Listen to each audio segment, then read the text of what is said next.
안녕하십니까. 기초과학연구원 유전체향상성연구단 단장을 맡고 있고 울산과학기술원 바이오메디컬공학과에서 교수로 재직 중인 명경재입니다. 시작에 앞서서 간단하게 제 이력을 말씀드리겠습니다. 저는 서울대학교에서 이학 학사 석사를 마치고 미국의 브라운 대학교에서 이학 박사를 맡았습니다. 그 이후에 박사후 연구원으로 루드위그 인스티튜트 포 캔서 리서치에서 근무하였고, 그 이후에 미국 국립보건원인 NIH에서 종식연구원까지 재직을 했습니다. 그 이후에 2014년에 울산과학기술원을 오고 그 다음에 기초과학연구원 단장을 시작을 하였습니다.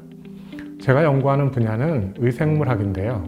의생물학 중에서도 특히 분자생물학, 세포생물학, 생화학을 연구를 하고 있고, 특히 제가 관심 있는 분야는 DNA의 손상복구 기작입니다. 이 기작을 통해서 저희가 항암제나 또는 에이징을 막을 수 있는 저해제 등을 개발하는 것도 병행하고 있습니다. 그러면 일단 저희 기술을 소개하기 앞서서 암에 대한 것을 잠깐 소개를 드리려고 합니다. 여러분 많이 아실 텐데 암을 막기 위해서는 유전자의 손상복구가 필수적입니다. 하지만 유전자의 손상복구가 필수이긴 하지만 일단 암이 된 다음에는 이 유전자의 손상복구 기작이 저해를 시켜야 하는 문제가 생깁니다. 결국 암세포를 막기 위한 기작을 확실히 연구하기 위해서는 DNA의 손상복구 기작을 연구하는 것이 필요한 것이죠. 자, 그러면 이 DNA 손상복구 기작이 한 가지만 있는 것은 아니고요. 생체 내에는 약 8가지 정도의 DNA 손상복구 기작이 있습니다. 그래서 이것을 정확하게 암종마다 어떤 DNA 손상복구 기작을 이용하는지를 연구하게 되면 그것을 타겟해서 암세포를 죽일 수 있게 됩니다. 예를 보여드리겠습니다. 첫 번째 예로 우리가 잘 알고 있는 안젤리나 졸리가 다음과 같은 이야기를 했습니다. 자기는 아마 자기가 사는 동안에 유방암이나 혹은 자궁암에 걸릴 확률이 너무나 높다라는 이야기를 했습니다. 그래서 유방 적체수를 받게 되는데요. 그 이유가 뭐냐면 안젤리나 졸리는 유전자 중에 BRCA1이라는 유전자에 돌연변이가 있어서 그런 것입니다.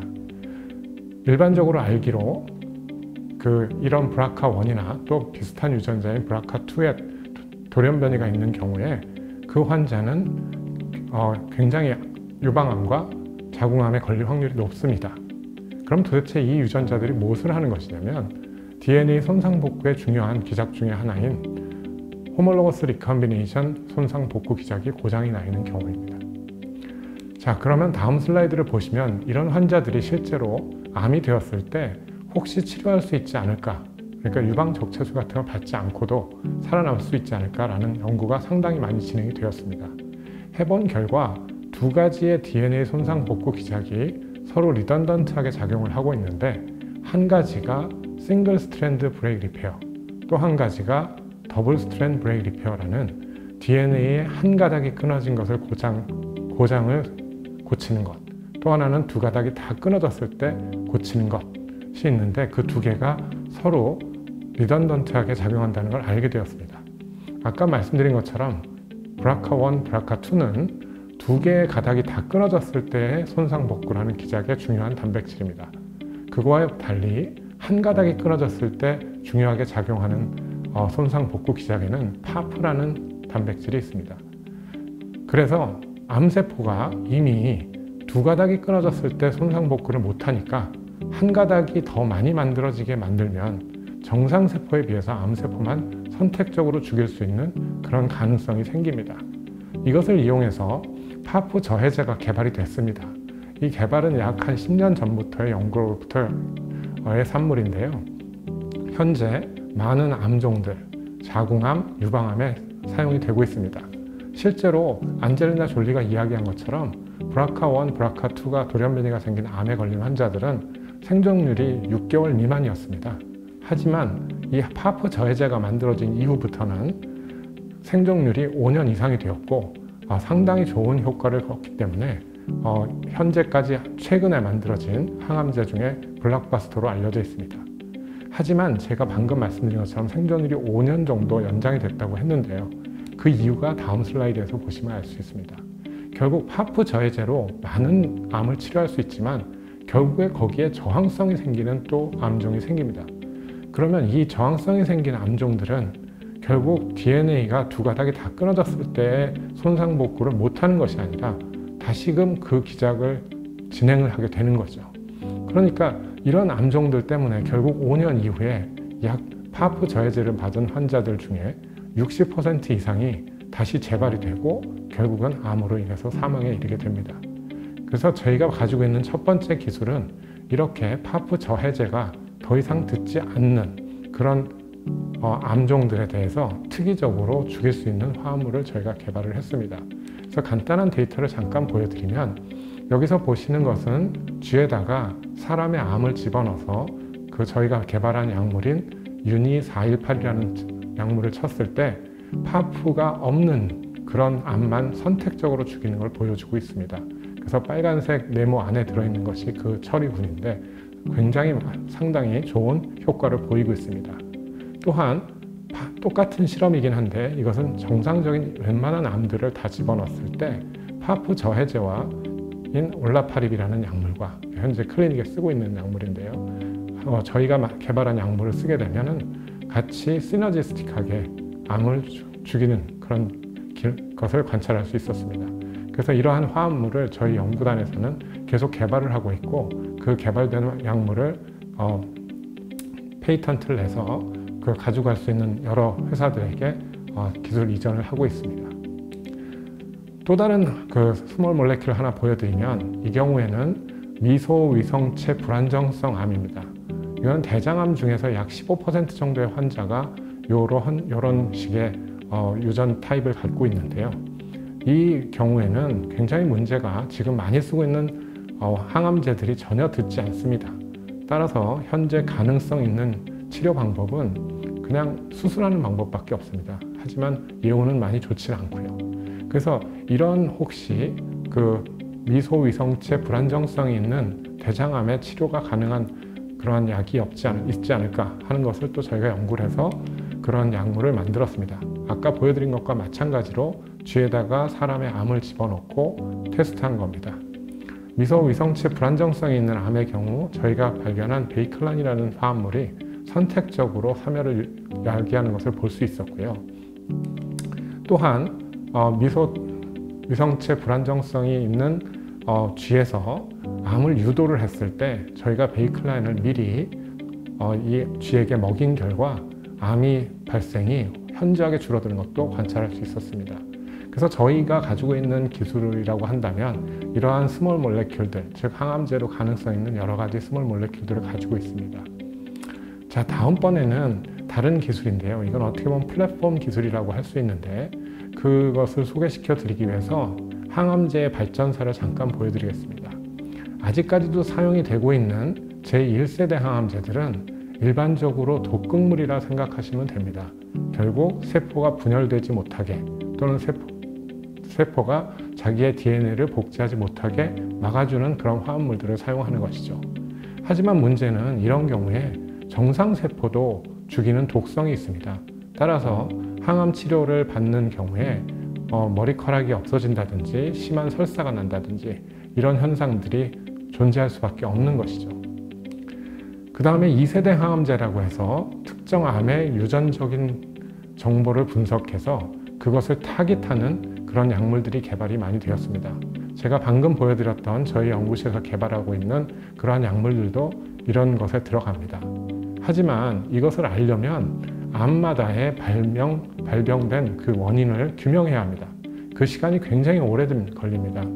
물론 여기 제가 보여드리고 있는 글리백이라는 약은 약 40년이 걸렸고요. 저희가 개발하고 있는 약물들도 10년에서 최소 10년 또는 20년 정도의 연구 기간이 필요하고요. 그래야 약이 만들어집니다. 그리고 암마다 발병 원인이 다 다르기 때문에 치료가 모든 암에 적용이 될 수 없다는 단점이 있습니다. 자, 3세대 항암제로 최근에 각광을 받고 있는 면역 항암제가 있습니다. 상당히 좋은 개념이고 많은 암에 듣고 있습니다. 하지만 아직까지도 모든 환자의 암에는 작용이 되지 않습니다. 아주 긍정적으로 봤을 때 약 30% 정도의 암에 들을 것이라고 기대하고 있습니다. 자, 그래서 저희가 생각에 혹시 모든 암에 다 적용이 될 수 있는 그런 기술을 개발할 수 있지 않을까라는 생각을 했고, 그러한 기술이 아마 가능할 거다라는 것을 지금 보여드리겠습니다. 자, 암을 잠깐 이해를 드리려면 암은 유전병입니다. 무슨 얘기냐면 정상세포가 돌연변이가 쌓이게 됩니다. 그러면 그런 돌연변이가 쌓이다가 암을 야기할 수 있는 돌연변이가 생기게 되면 암이 발생하게 됩니다. 그럼 돌연변이는 무엇이냐면 자기가 가지고 있는 유전체 정보의 염기 서열이나 아니면 그 구조가 변하는 것입니다. 그래서 최근에 암을 한번 이해해보자는 전 세계적인 노력으로 도대체 암들마다 어떤 돌연변이가 있는가를 조사해 봤습니다.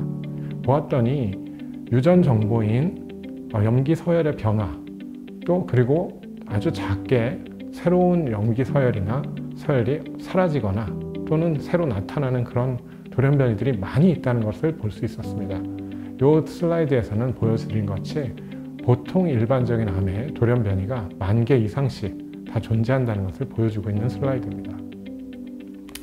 그리고 또 하나 제가 소개해 드릴 것은 유전자 가위입니다. 2020년 노벨 화학상을 받은 기술인데, 유전자 가위라는 것은 결국 DNA의 이중 나선을 절단하는 가위입니다. 근데 어떻게 절단을 하냐면 유전자의 염기 서열을 인식해서 자르는 것입니다. 결국 염기 서열이 새로운 것이 생긴다면 그 부위만 자를 수 있는 그러한 가능성이 있는 기술인 것이죠. 그래서 이 기술을 이용해서 여러 연구가 진행이 되고 있습니다. 자, 그럼 저희 기술을 잠깐 소개해 드리겠습니다. 일반적으로 암이 걸리면 아직까지도 제1세대 항암제들을 사용합니다. 거기에는 레디에이션 세라피도 똑같이 들어갑니다. 그러면 제1세대 항암제가 듣는 작용 기작은 무엇이냐면, 항암제나 레디에이션을 썼을 때 DNA에 무작위적으로 이중나선을 자르게 되고 그로 인해 암세포가 사멸되는 것입니다. 아까도 말씀드렸지만 정상세포도 똑같이 DNA의 이중나선이 잘라지게 됩니다. 그래서 사이드 이펙트가 항상 나오는 거죠. 머리카락 손실, 극심한 설사 등이 동반이 됩니다. 그리고 완벽하게 치료가 되지 않을 수도 있고요. 그리고 제가 또 잠깐 말씀드렸죠. 암세포는 유전병이다. 결국 돌연변이가 쌓인다고요. 돌연변이가 쌓이다 보면 새로운 염기 서열들이 생길 수밖에 없습니다. 그러면 그 새로운 염기 서열들은 암세포에만 존재하는 염기 서열인 것입니다. 자, 그렇다면 아까 유전자 가위는 염기 서열을 인식해서 자른다고 했잖아요. 그러니까 저희가 만약에 유전자 가위를 새로 암세포에만 생긴 염기 서열을 타겟하게 만든다면, 그러면 암세포만 죽이고 정상세포에는 아무런 영향을 미치지 않을 수 있을 것이다 라는 가설을 세웠고, 거기에 대한 기술로 다음과 같은 기술을 개발하였습니다. 저희가 이름은 신델라라고 지었습니다. 신델라는 캔서 스페시픽 인델 어태커입니다. 인델은 돌연변이의 종류입니다. 결국 아까 말씀드린 것처럼 암에만 존재하는 이런 인델과 같은 새로운 염기 서열을 타겟할 수 있는 유전자 가위를 조작해서 그 유전자 가위를 환자의 치료를 하기 위해 투입하면 정상세포에 들어가도 자를 곳이 없기 때문에 전혀 아무런 효과가 없고 암세포에서는 확실한 효과가 나오는 그런 기술입니다. 저희가 실제로 테스트를 해봤습니다. 대장암, 유방암, 혈압암 등등 이 외에도 여러 가지 암종을 테스트해 봤는데 실제로 다른 정상세포엔 전혀 영향을 미치지 않으면서 이런 모든 암종을 다 죽일 수 있는 그러한 기술을 개발하였습니다. 실제로 그리고 아까 보여드린 생쥐에다가 암세포를 집어넣고도 테스트를 해본 결과 실제로 저희가 만들어낸 유전자 가위가 암세포는 정상적으로 없애면서 생쥐에는 아무런 영향을 주지 않는 것을 관찰할 수 있었습니다. 이 기술은 결국 플랫폼이 돼서 지금 현재 연구는 직접 환자에서 유래된 암세포를 얻고 정상적인 피를 얻어서 그거를 게놈 분석을 통해서 아까 말씀드린 인델과 같은 많은 돌연변이를 찾아냅니다. 그런 다음에 유전자 가위를 제작하고요. 그 다음에 실험실에서 현재 암세포 사멸 확인을 하고 있습니다. 만약에 이게 된다고 하면 환자의 그 유전자 가위를 투여를 하고 완치가 되면 다행이고, 만약에 혹시라도 재발이 된다면 이미 우리가 많이 확보해 놓은 여러 개의 새로운 돌연변이 염기 서열이 있기 때문에 그것을 통해 새롭게 유전자 가위를 제작해서 여러 라운드의 치료를 해서 완치를 할 수 있는 그런 기술이 되겠습니다. 자, 그래서 이런 여러 가지 스몰 몰레큘이나 아니면 방금 보여드린 신델라 기술이 저희가 가지고 있는 기술인데요. 저희가 무엇을 더 하고 싶으냐면 저희는 방금 보여드린 두 개의 항암 치료제뿐만 아니라 여러 가지 새로운 물질들을 개발하고 있습니다. 그래서 이러한 개발된 새로운 물질들은 아까 말씀드린 것처럼 국내에 있는 여러 기업들이 현재 가지고 가고 있는데 앞으로 울산에 있는 여러 기업들도 혹시 이런 것에 관심이 있으시다면 저희가 낸 특허를 가지고 기술을 개발하시는데 참여해 주셨으면 좋겠습니다. 그래서 그 두 번째 보여드린 그 파프 이니비터 저항성 항암제는 현재 특허 출원 준비 중이니까 관심 있는 기업들이 관심을 가져주셨으면 좋겠고요.